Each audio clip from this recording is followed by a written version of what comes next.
How's it going? This is Dave Specht. I see we have a couple of viewers. If you would please share where you're listening from, that would be great. Love to see where our attendees are today. We have about 6 minutes until we start, and anyways, thanks for coming.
Again, welcome those who are attending. We're going to get started here in about 4 minutes. If you could, in the group chat, let us know where you're listening from. I am in Connell, Washington. It's a small town in southeastern Washington. Love to know where you're from and where you're joining us from.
Just getting ready to get started in about a minute. Would love to have you submit in the group chat or in the questions and answers where you're from. Love to hear where you're listening in from today.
How's everyone doing today? We have the Q&A up on the right-hand side of the screen. When you check in, I'd love to see where you're from, where you're listening from today. I'm really excited to be able to talk about this important topic with you. You women are so important to the generational transitions of farms. Anyways, I just feel privileged to be here. I'm especially grateful for Lisa Prater and Successful Farming Magazine and the Women in Ag Facebook group for giving me this opportunity.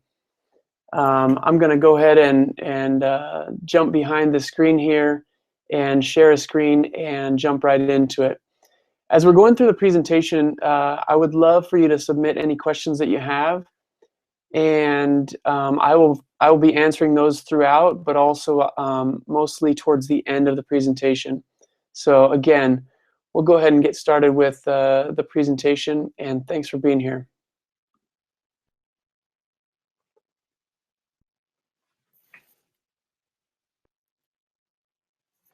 All right, so the topic today is why farm transitions need a woman's leadership. First of all, I have to thank Leslie Kelly, who's a member of the Women in Ag Facebook group, for this wonderful picture.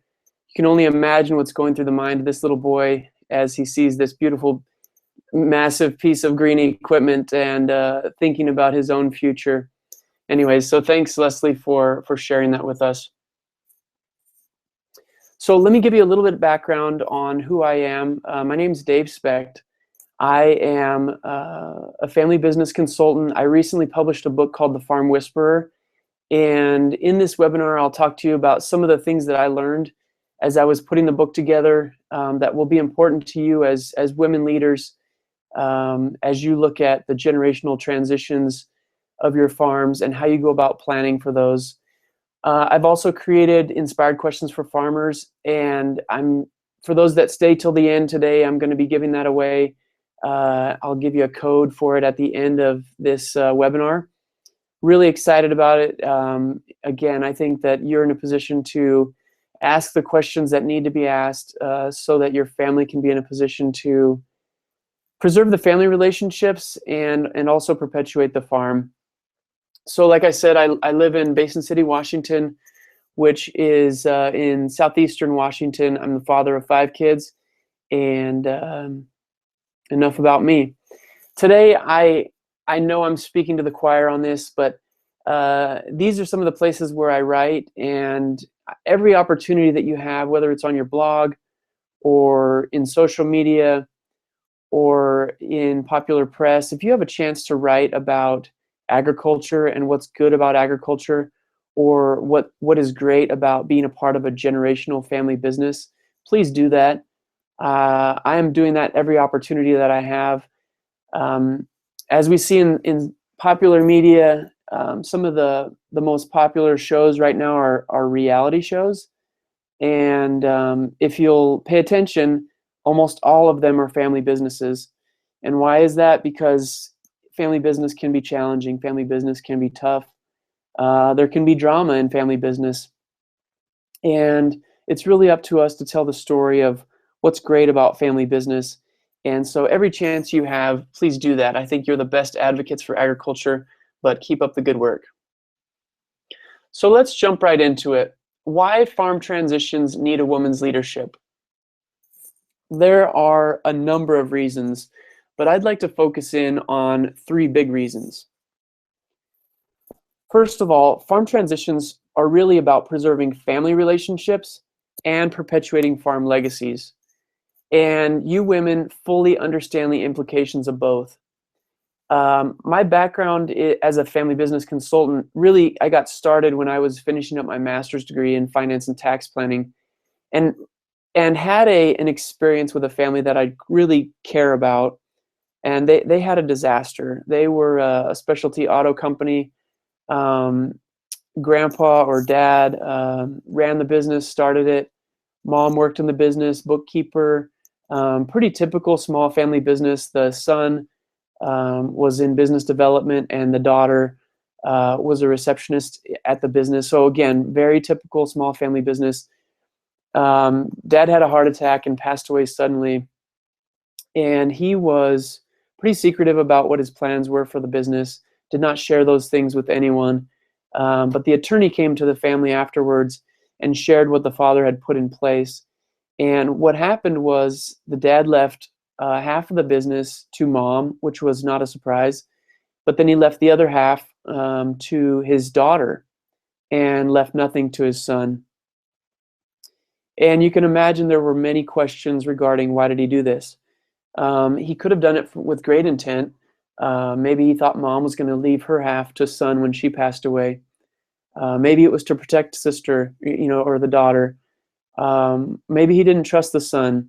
Anyways, all of these scenarios are possible, but we don't know why he did what he did. But what happened was that just 6 weeks after the dad died, son got frustrated, came in on a Friday afternoon, tossed his keys onto the desk and quit, and moved 2 blocks to the west and started a competing shop, and really ran his mom and sister out of business.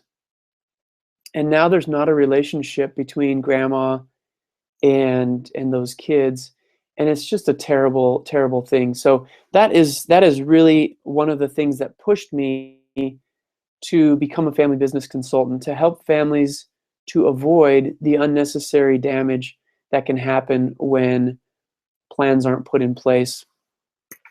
So that's reason number one.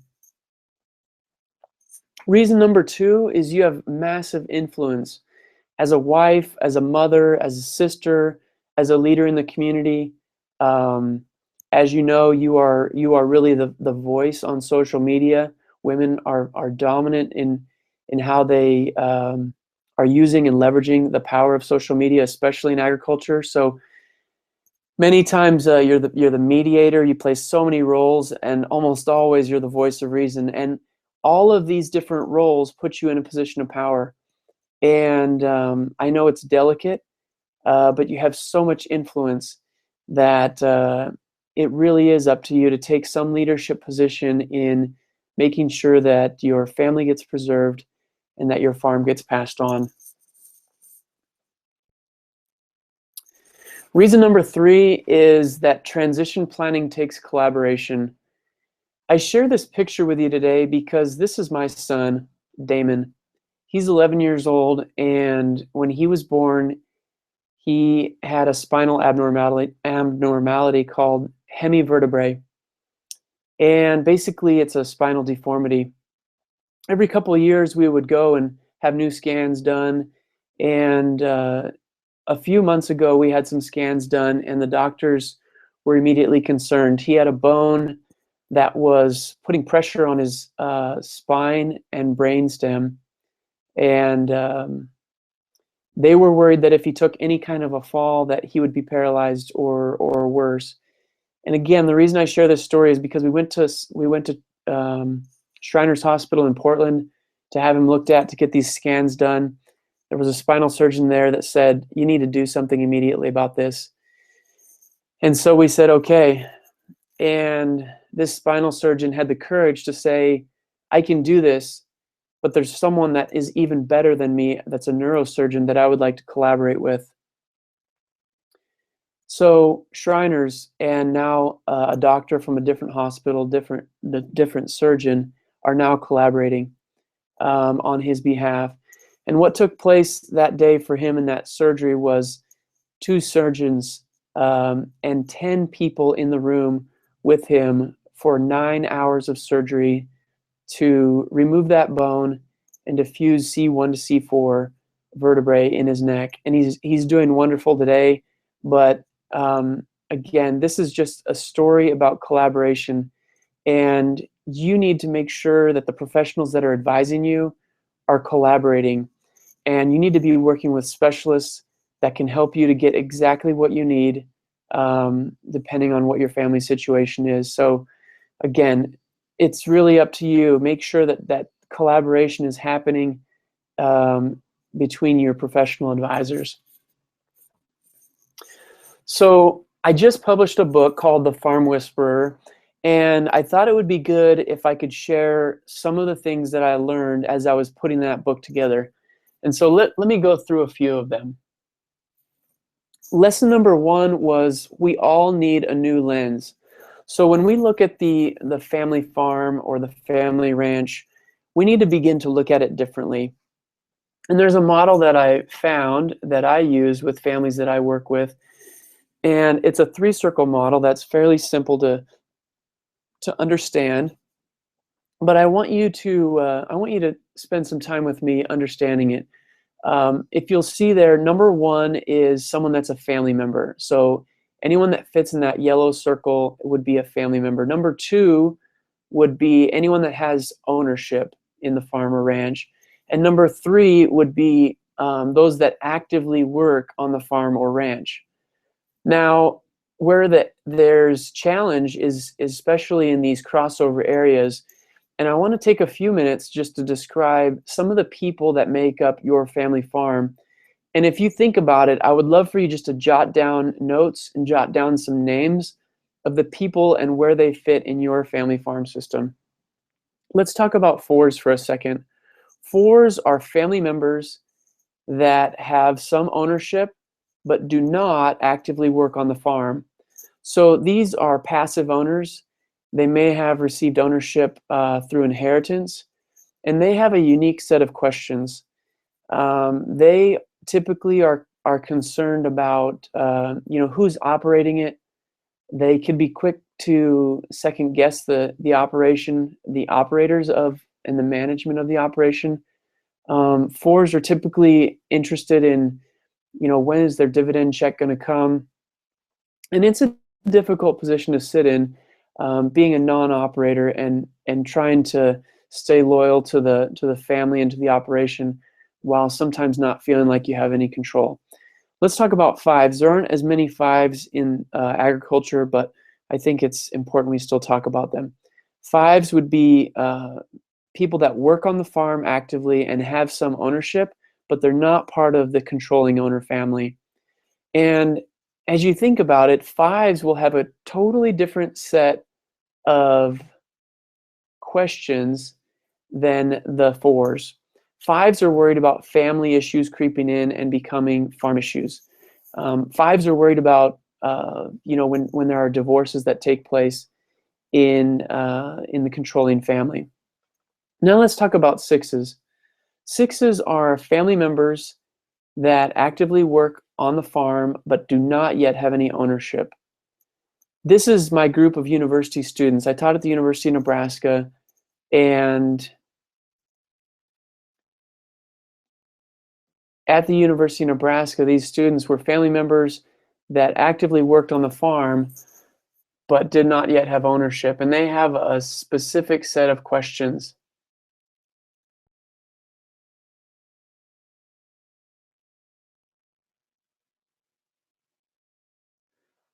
One second, I'm going to try something here.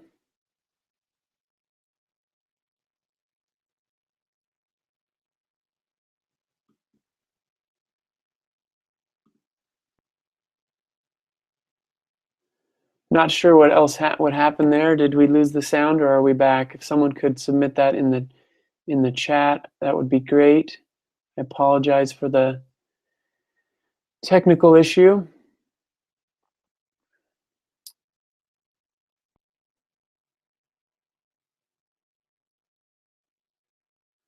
I'm going to go ahead and get back into the presentation.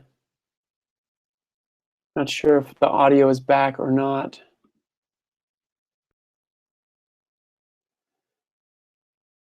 If any of you are still out there, please write into the questions and let me know if your audio is back.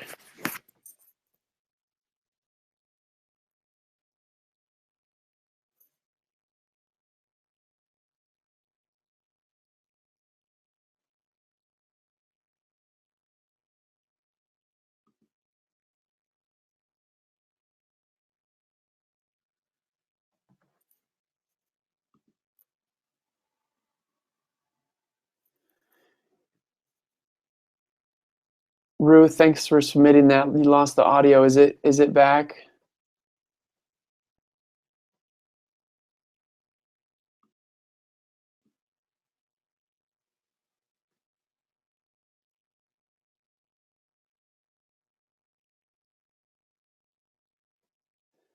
I apologize for the difficulty here. Wanted to see if I can fix this audio.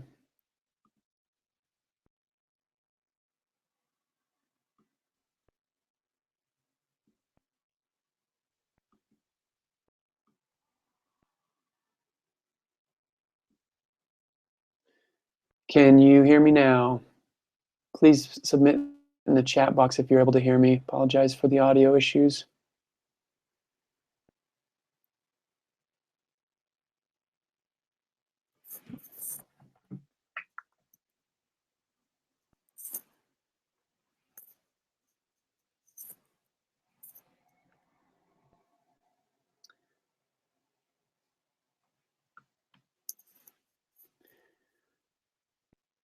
We may have to try this again. Having trouble with the audio myself.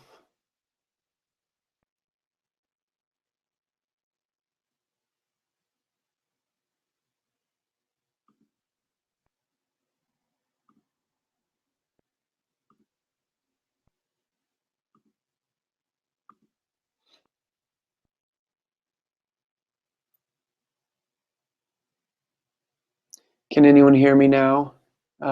Please submit in the chat if you can.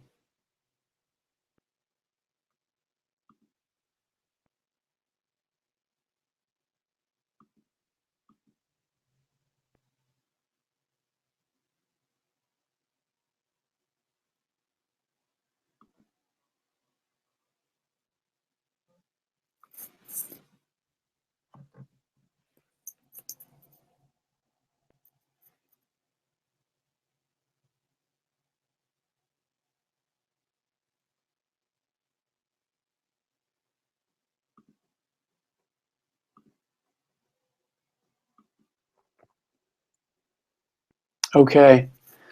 Well, I'm not sure if the audio is back or not, but I'm going to continue on and hope that it is. Just to finish up the three-circle model, sevens there in the middle are family members that actively work on the farm and have ownership. And these are the controlling owners typically, and the senior generation, many of them. And they have a whole different set of questions. They're worried about the next generation. Are they ready? Are they prepared? Do they view the farm as a legacy, as a stewardship? And will they treat it well?